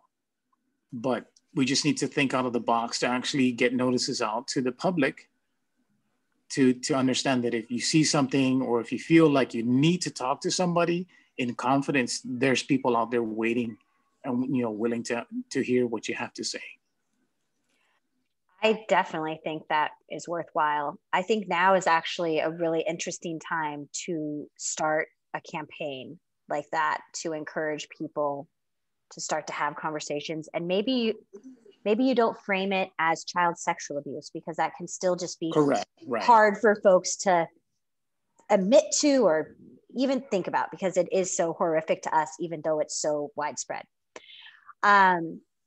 But maybe you do something around mental health, where you encourage people to seek help and resources, encourage people to make human connections. Just like Margaret mentioned that you have more counselors available, maybe there's a way you can spread that through what makes sense for Guam. So it has to be, I don't know if Facebook and if social media is a good place for your community. It may be flyers in places where essential workers are. It could be mobilizing essential workers themselves to have that information, talking with local grocery stores so that information's in the bag with groceries, just figuring out ways to start to check in with community. Because I think that's what you're kind of talking about too, is we have to get creative about how to check in with community when we used to have all these kind of amazing informal spaces to talk with children, to talk with parents. Correct. The one thing that we do, like for example, with the Guam Department of Education, we have what we call online learners and hard copy learners. We have the ones where they come and pick up their lesson packets bi-weekly. That would be an excellent way to slip in, possibly, like you said, a flyer. Yeah. For the students. And that's for the students to actually, if they feel like, well, I don't want to say anything because, the person here, it's in our house. But then if you slip a flyer within their work, basically just tips on, if you feel uncomfortable about anything, here's a number that you can contact. Or here's other means of ways to actually get in touch with somebody via social media. Yeah. There also might be a benefit to peer groups, like youth groups that can meet, and so young people can still hang out in some way. It's a way, a lot of times, the kids I've worked with, the youth I've worked with, have gravitated to those places when they feel like home is not safe. So trying to create those in virtual or socially distant spaces might be powerful. And another piece I think would be really great for children and parents is having, conversations about like parenting still and parenting in the pandemic, having places where parents and adults and caregivers could somehow come together or virtually or share kind of the stresses they're experiencing and then how people are dealing with things in their home. Because as you can connect people to each other, you'll get people more comfortable to come forward to seek services and help. Awesome. Thank you very much. That was a really great question. And that really flows a lot with how this moment has separated our essential workers from folks that we're trying to help. Anyone else? Oh, I see there. I'm going to check the chat too.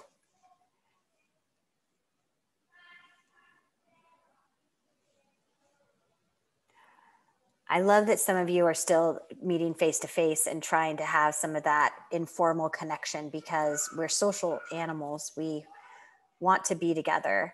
And you can tell a lot from how people are how they're doing when they interact with you.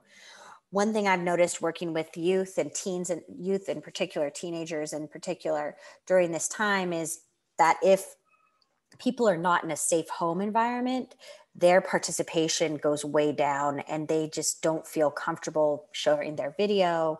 They don't feel comfortable participating because you don't know who's listening in that house and what impact that could have on the young person.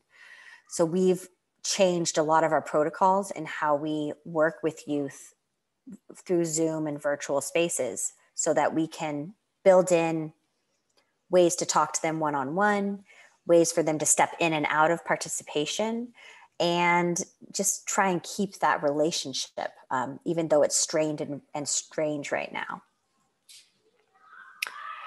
Oh, great. So, and Margaret is sending her during the second shutdown, sending her office line to her phone so you don't miss a call. That's really powerful, because if your life is probably upside down too, and if you can get those calls, then there's consistency. Consistency is really key to keeping that trust as essential workers during this time, working with vulnerable populations and working on the issue of sexual violence. Right. And Imelda is working with the community via TV ads and radio. And that is incredibly powerful. Maybe you all can collaborate on some different types of messaging, things that go around. If you need help, there are resources here. If you see something that you don't feel comfortable with, there's resources there. The thing that always gets me with child sexual abuse is that a lot of times children actually do report in some way what's happening to them to a trusted adult. And everything hangs in the balance with how that trusted adult responds. So if the trusted adult believes the child and tries to get the support services, and even if ultimately the abuse was not taken away or the family was not broken apart or any of those kind of things, the fact that someone stood up for the child makes a ripple impact in the rest of their life. So if we know that people do know that abuse is going on, if we can give them safe ways to step into resources and help, I think it could have a huge impact through a campaign.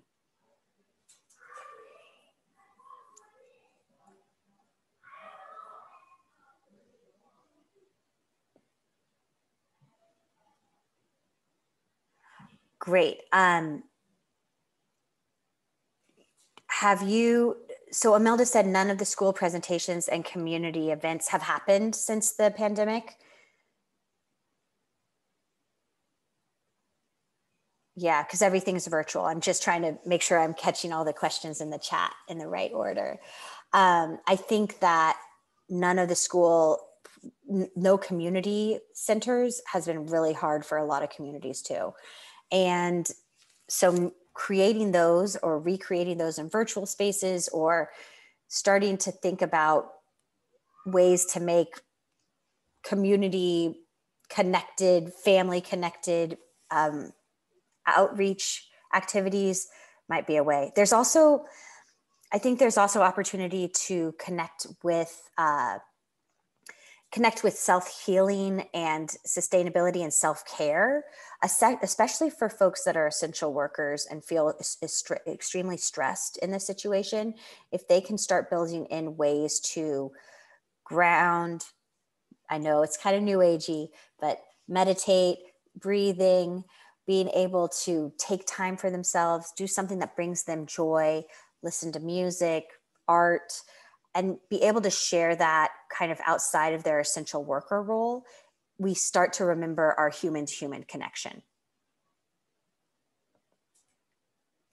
Right, and Rosalind just, says it's true that, the social workers are, continuing to respond. What I think will be interesting is we don't quite have the hindsight to know exactly what's happening in families where there is abuse and domestic violence. We know that there's some increased outreach and hotline outreach for domestic violence, but also people don't necessarily feel comfortable moving into shelter. And other folks may not feel especially comfortable going to take their child in for an interview or allowing social workers into their house and doing that process. So there's a chilling of the systems we've created as well.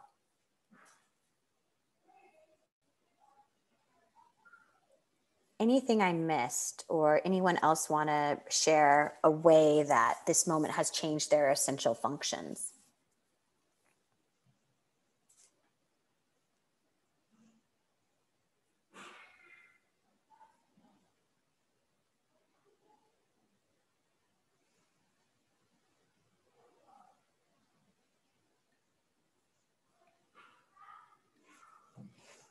All right.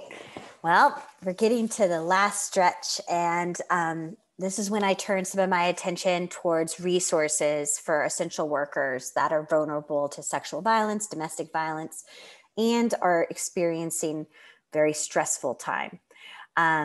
One of these ways is to figure out ways for your community to increase access to health and mental health care supports, just exactly what you were saying.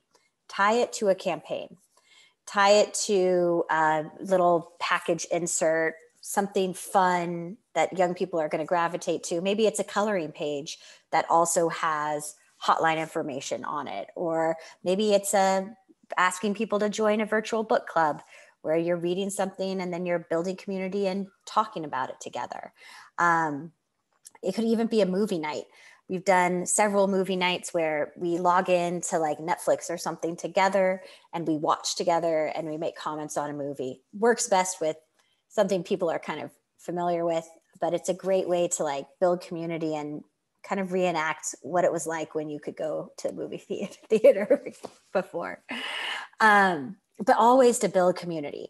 And then anytime you're there, if you have your resources available, your free resources, and people can associate a friendly face with the warm referral, which is, you know, so key in our work, is can you connect someone to a person that is going to see them, is going to respond promptly, is going to be consistent. And maybe you have a relationship with that person, like you have some sort of collegial relationship where they are going to go out of their way for you to help the person that you have referred to them. Building that can make what can be daunting, which is getting people to access health and mental health services, into something that becomes more community-centered. And then providing resources and information about sexual assault and gender-based violence, resources, even in situations where you feel like it, you know, you're not necessarily talking to a bunch of people that identify as survivors of sexual violence and domestic violence. But just knowing those numbers, we know that when we're in a group of over 4 to 6 people, we likely have some survivors in that group with us. So it's really everywhere. And just having those resources be available and not hard to find can make a huge difference right now. And then I really feel like we need to expand and do the deep conversations to make our sexual harassment education in the workplace more tenable and stronger for essential workers, because they are going to be experiencing harassment, racial, sexual, all different forms of harassment, both in the workplace and in the way to getting to their workplace and coming back from the workplace, as well as sexual violence they may encounter in their relationships, communities, and homes. So expanding that gives folks some basic ways to set norms around violence and harassment. And then the other piece we've been talking around a lot is finding ways to reduce isolation and increase accountability in a way that inspires community trust, that builds on the great work you have been doing before the pandemic and continues to kind of push and grow. Instead of kind of going into isolation, continue to have those hard conversations, continue to create places where people can come together. And you may be gathering just because it's Friday night and you're trying to do something that brings us joy and light, and it's not about domestic violence or sexual violence, it's about community building. But we know that's one of the most protective factors for folks around domestic violence and sexual violence is when they have a strong connection to a trusted adult as a young person, when there's community cohesiveness and connectedness, when people feel connected to their local community and that they can go to people for help and support, when they feel truly seen and loved, that is a huge protective factor. So think about ways to be creative about keeping that as a priority in these strange and changing times. I also wanted to share, several resources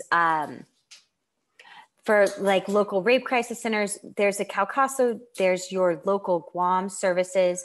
There's also a really great Time's Up in Equal Rights Advocates are legal advocates around sexual harassment in the workplace. Great resources and web sources that would help people that are experiencing sexual violence in the workplace. And then there's nonprofit resources for essential workers and other resources for essential workers. So just specifically trying to get resources to these folks that are most vulnerable to sexual violence within that workspace and which may and who may not have, they may not have connections to report. They may not feel like they're being seen or heard in their community right now. And that can, if they are a survivor of sexual violence or domestic violence, that can really lead to them not thinking about their abuse or not trying to process or seek services or support, and not trying to get into places and pathways of healing. There's a lot of sexual harassment resources internationally. Here's some of my ones that I turn to a lot. RAIN has pretty in-depth sexual harassment resources. There's also a Holler Back, which is about street harassment and social norms change around street harassment and sexual harassment, such as catcalling or stalking behavior on the streets, all that kind of piece that makes people feel uncomfortable. And it's a form of harassment and sexual harassment. There's youth and school resources. So there's a Me Too toolkit about stopping sexual assault in schools. So the Department of Education may be interested in looking at some of these things that we've created in the States. And then there's the California Commission on Status Against Women. Although it's specific to California, it has some really great resources. California underwent a series of high-profile sexual harassment, sexual violence, rape cases tied to workplace behavior, including our own legislature was embroiled in, you know, a lot of power dynamics around sexual violence and harassment that was just written off and was just okayed by the community.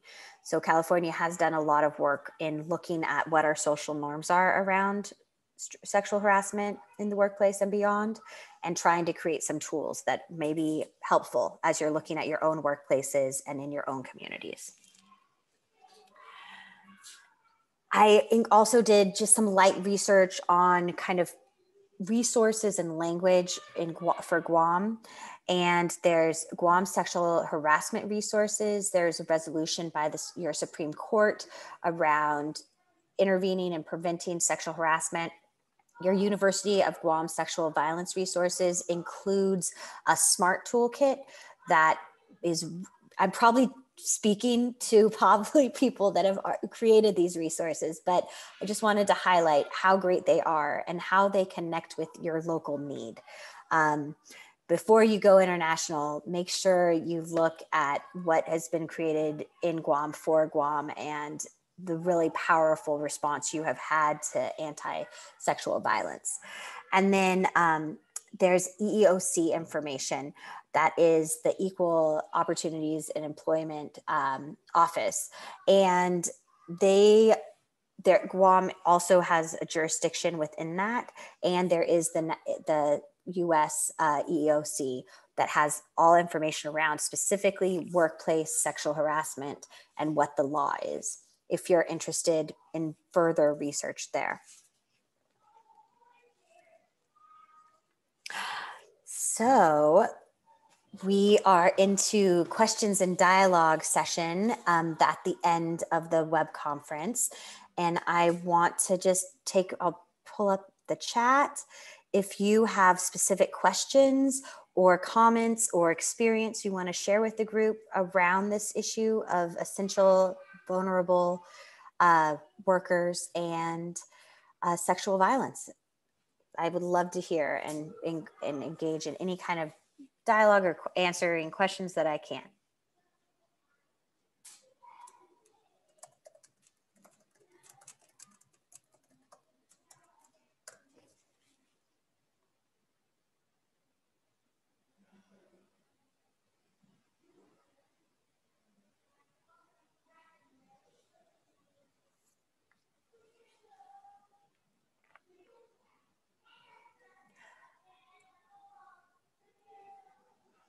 I think, Margaret, I'm going to respond a little bit to what you put in the chat, because I think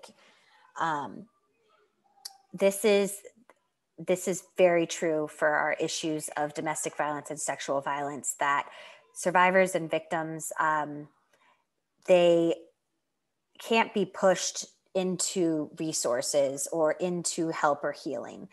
it always has to be having things available, like setting the table and inviting people in, and respecting that if that isn't what they want to do, there's nothing we can do about that. We can only be ready to help people that want to seek that help.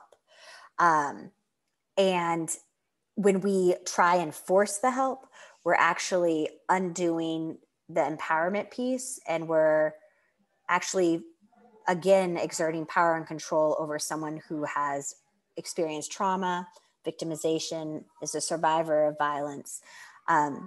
So it's kind of like we just have to keep on trying to create those human connections where people can feel comfortable seeking their paths of healing. Hi, Ms. Austin. Yes. Yes, hi. Jason Cruz again from GDOE. Great. Yes, I wanted to also chime in on that because of the fact I also used to be, contracted with IFA Magunta, which was a service that actually worked with families and children who have been, like what we're talking about, either abused or basically sexually abused. And I've worked with a lot of children who are sexually assaulted. And these are children under the age of 12. Okay, and then with my experience with that within the school system, also being a school counselor, we also watch how because we're mandated reporters, every single one of us on the island, whether or not you're an official, everybody on this island is a mandated reporter by law to actually report something whenever we find any information, whether it's true or not. We have 3 days to actually call the police department, but also CPS to notify of the information. And whenever a child does say something, whether it's true or not, we take it very seriously, especially with my experience. I take that as a cry for help. Because sometimes they say something, they say, well, I didn't really mean it. But sometimes it's because they're trying to get it out, and right. So every type of information given should never be neglected or swept under the rug and say, oh no, that's not true, or they didn't really say anything. Once something is disclosed, like I said, we are all mandated reporters to actually follow the law and make that report. Because 9 out of 10 times with the kids that I've worked with, they've actually done that. They because of the fact, and you're dealing with kids who their abusers are people that they know. Right. They may love, maybe close family. Yes. Correct. It's complex. It's very complex. And because of the diverse culture here on the island, family is everything. And it's a shock. Sometimes it's like a movie where they don't want to believe. They try to block it out. They can't. We're saying, well, I can't believe my uncle did that to me, or my father did that to me, or my cousin did that to me. It's the gamut is so huge, but nonetheless, it's something very difficult for everybody to understand that it's heart-wrenching and it's heartbreaking, but we have to protect them. And that's the way I view it. And I mean, mandatory. It's so interesting that everyone in Guam is a mandated reporter. That's not true for California, but there are specific workers that are mandated reporters. And as a lawyer, I would say you always have to fulfill your legal duty.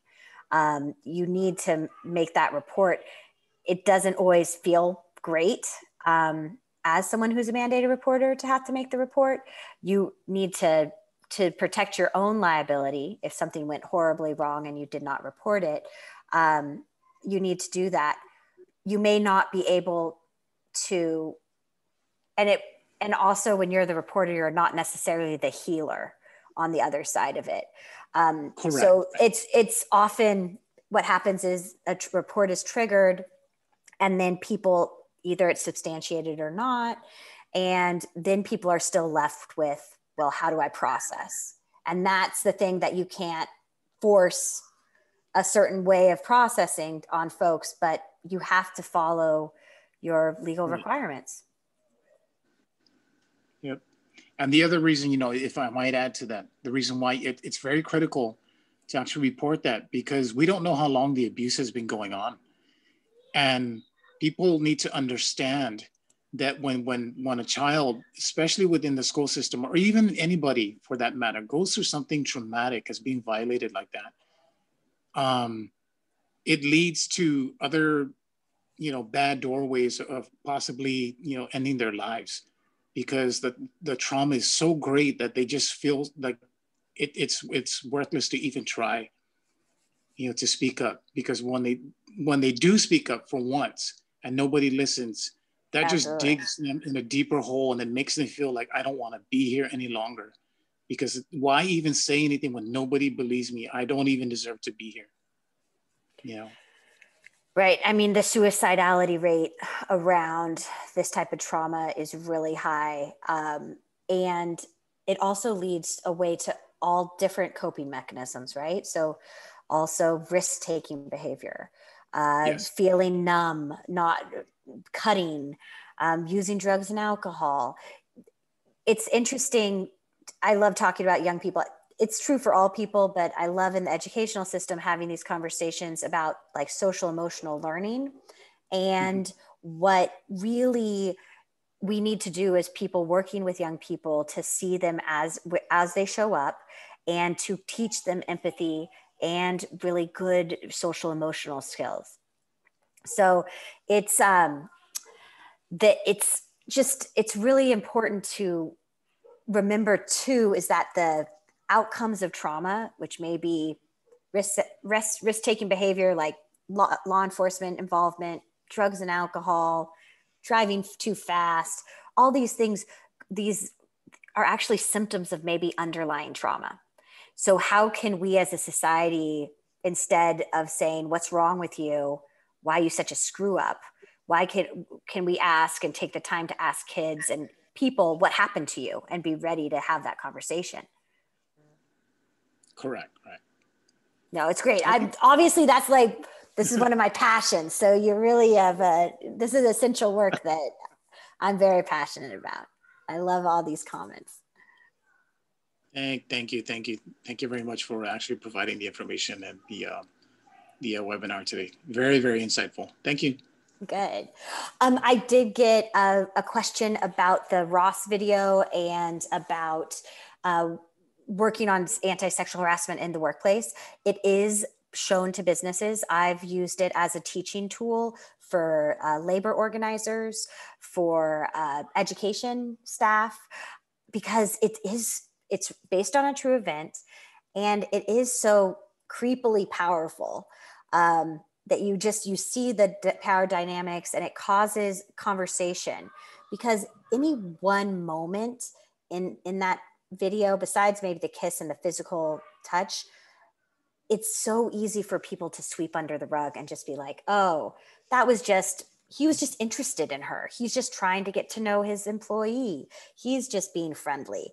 And what really is important to push people in when they're learning about workplace sexual harassment is, what is that line?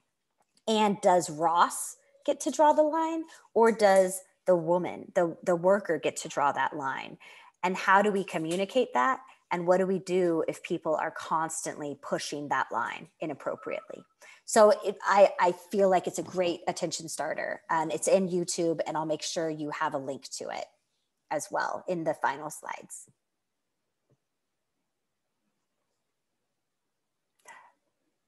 I would definitely use it as a way to educate and start conversations with agencies.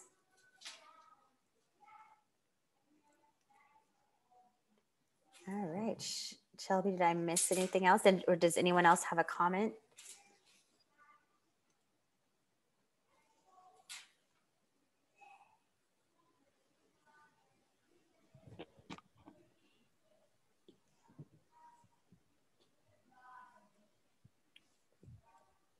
I don't see any comments in the chat. I think you addressed everything so far.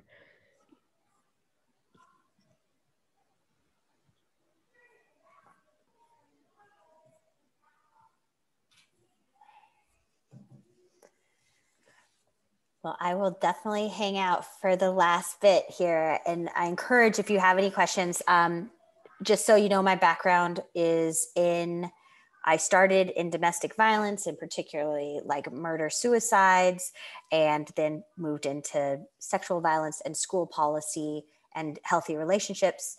And then in my later time have worked a lot in child and youth services and prevention of domestic violence and sexual violence. So any of those questions are great, and I'd love to really enjoy joining you here today.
And I'll drop a link to a couple of the videos in the chat line if you want to hang out for 1 minute.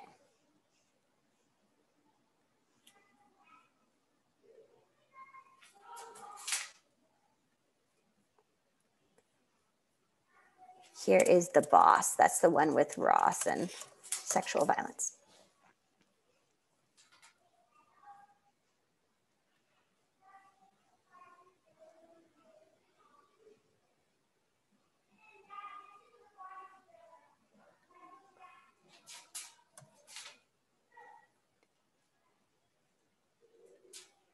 And here is essential workers fighting 2 pandemics.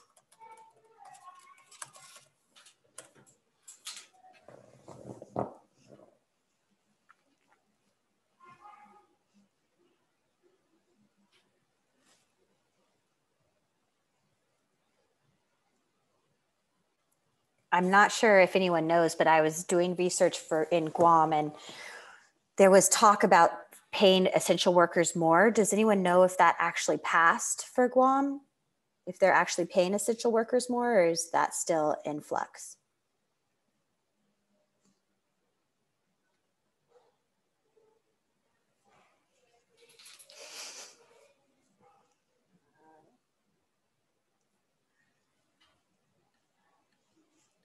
Okay, nothing yet. That's why I couldn't find the answer.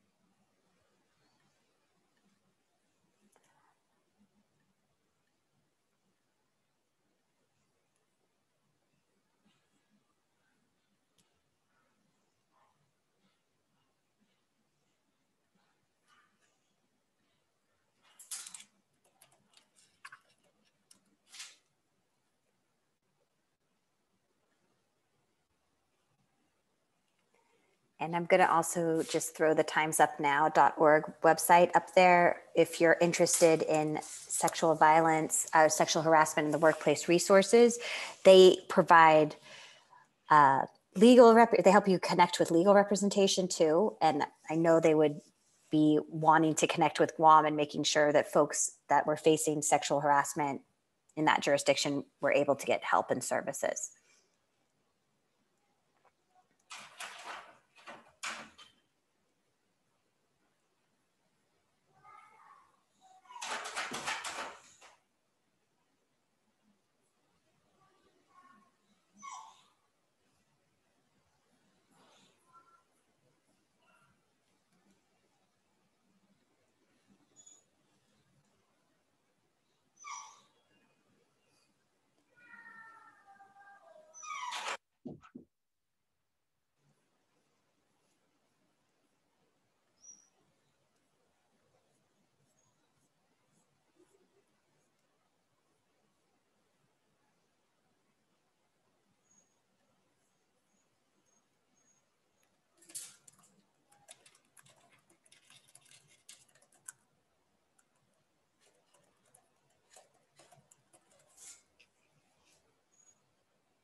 And I can find, since we have a little more time, I'm going to find another video I used earlier.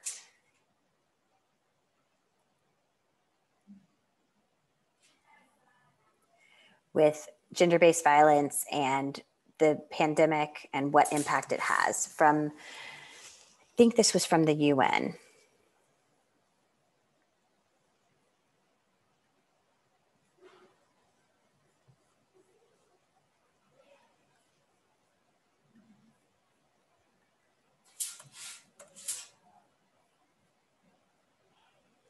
Crisis. Just to give some more connection with what's going on internationally and how gender-based violence strategies and advocates are working as essential workers. Here you go, just some other resources for y'all. Such as the current COVID-19 pandemic can increase the risk of women and girls to experience gender-based violence. Why may disease outbreaks increase the risk of GBV? When people are confined indoors, sometimes with a large family, privacy is limited and stress may increase. Women at risk may find it difficult to escape from a dangerous situation due to movement restrictions. Some people may be unable to work or even lose their jobs. Failure to provide for the family may lead to tension and conflict, resulting in acts of violence. Women are less likely than men to have power in decision-making, for example, when and where to seek health services. This may put their general needs and health at risk. People cope differently with tensions and conflict in the household. Some may adopt unhealthy behaviors such as alcohol or drug consumption. This may increase acts of violence in the home. Home is not a safe space for everybody. GBV does not only affect individuals and families, but also communities and the society as a whole. Everyone can take action.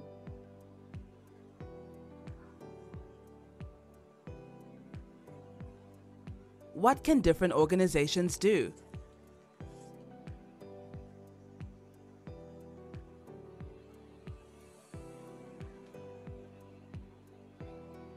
During a crisis, governments need to ensure that police, health, and social services are part of the essential services for survivors of GBV. Also, shelter services should be expanded. All departments should follow a gender-responsive approach. Civil society organizations should increase awareness on services available and find innovative ways of providing support to survivors of GBV. Media organizations can report on the gendered impacts of COVID-19, emphasizing that the outbreak affects men and women differently. In addition, they can ensure that the voices of women and girls are heard. Private sector companies can support government and civil society organizations on providing GBV services and information during confinement and lockdown. Development partners can redirect resources to include GBV prevention and response in all programs. Everyone, particularly neighbors, family members, and friends, can do something. Keep your eyes and ears open. Report on behalf of survivors of GBV, or if it is safe for you, offer your support. Seeking services can reduce the consequences of violence on the well-being, health, and safety of women and children.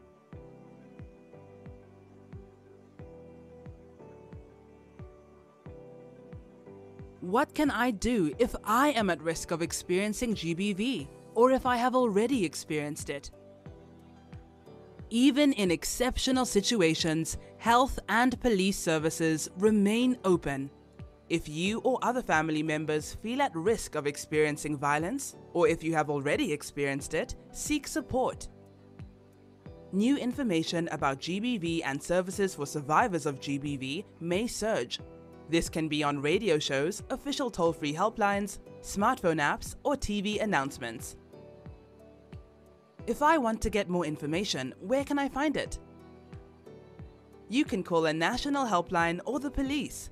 Many numbers are toll-free.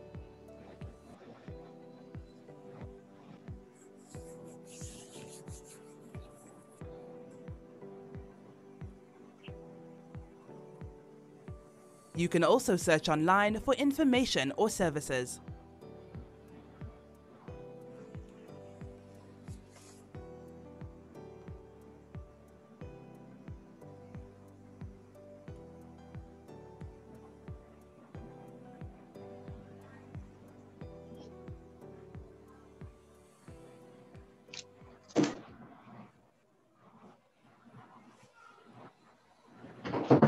All right. Well, that kind of ends my content, but I'm here to answer further questions and really wish you a safe and healthy rest of your day. Especially Shelby, get better soon, Shelby.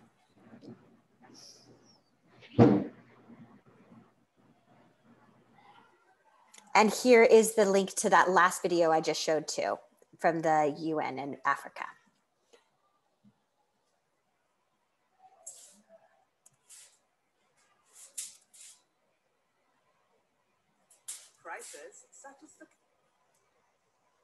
Here we go. And you could create a video like this that could be centered around your community services and just awareness building.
I know that I'm going to also include a link to, sorry.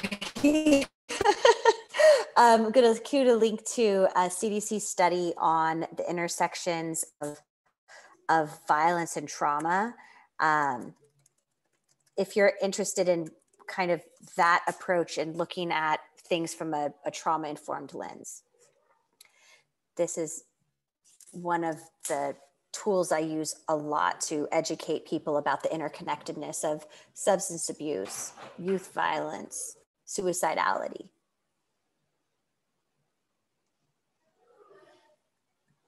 Here you go. Connecting the dots.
Have a great rest of your day. And I hope I get to see many of your faces on the next series. I'm doing one on dating app abuse and then on telehealth. So hope to see you next week.